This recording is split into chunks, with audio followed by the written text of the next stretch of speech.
আমরা সবাই মিলে যখন কোনো অনুষ্ঠান দেখি বা কোনো খেলাধুলা দেখি, তখন একটু ভালো করে লক্ষ্য করে দেখবেন আমাদের সামনের কাতারের কিছু লোকজন সেগুলা নিয়ে অনেক নাচানাচি করে, আমাদেরকে অনেক ডিস্টার্ব করে। চলুন এই নিয়ে একটা মজার ভিডিও দেখে আসি।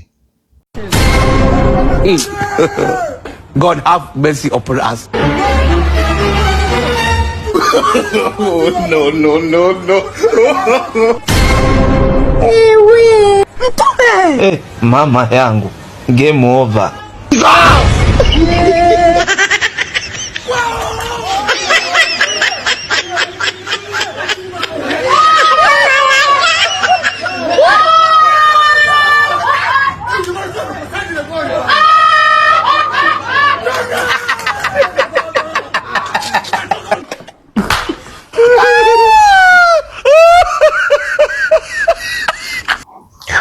ভিডিওটা ভালো লাগলে আমার চ্যানেলটাকে সাবস্ক্রাইব করতে পারেন।